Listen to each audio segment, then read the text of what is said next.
दाहि मथिया दायूं दुख ॾिसन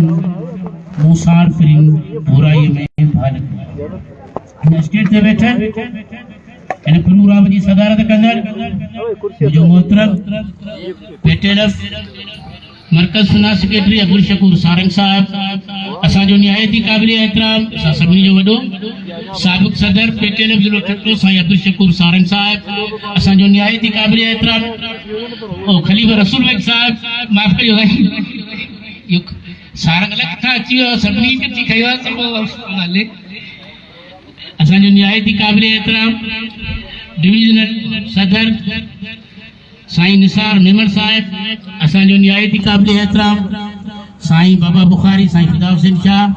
असांजो निहायती क़ाबिल एहतराम दाहोद दानिश्वर तमाम हिकिड़ो बहितरीन ऑफिसर साईं नूरसराई साहब असांजो निहायती क़ाबिल एहतराम गस्टा जो सदर साईं गुलाम नबी खलीफ़ा साहब मुंहिंजो वॾो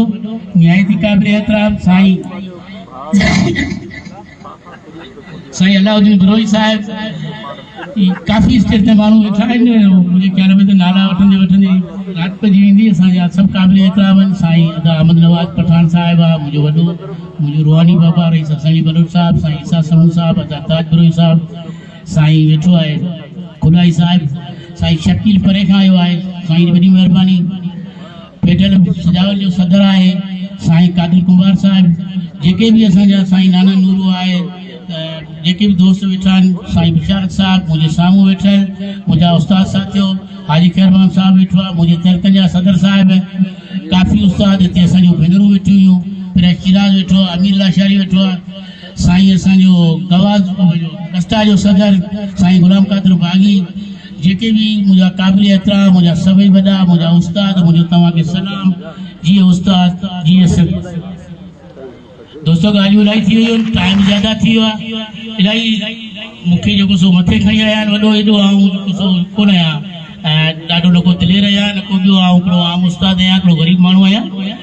बाक़ी रहियो उस्तादनि जा मसइला ज़ाहिर आहे उस्तादनि जे मसइलनि ते का सौदेबाज़ी कोन थींदी असां न अॻे कई आहे न कंदासीं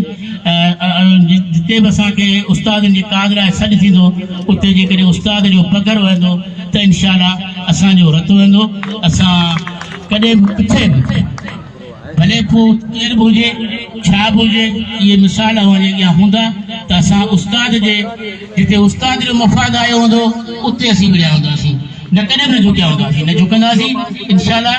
बाक़ी मच्छियूं पॉलिसियूं आहिनि सरकार जूं उस्ताद सां नान साहब जी उहो ज़ाहिर आहे 5 साल जो पीरियड जेको गुज़रियो आहे उन में जेका असांजी मरकज़ी बाडी आई जंहिंजो असांजो प्रेसिडेंट गुलाम रसूल महर हो जेको उन्हनि अमल कयो उहो सभिनी जे अॻियां आहे इनशाला असांजी वधि खां वधि कोशिशि हूंदी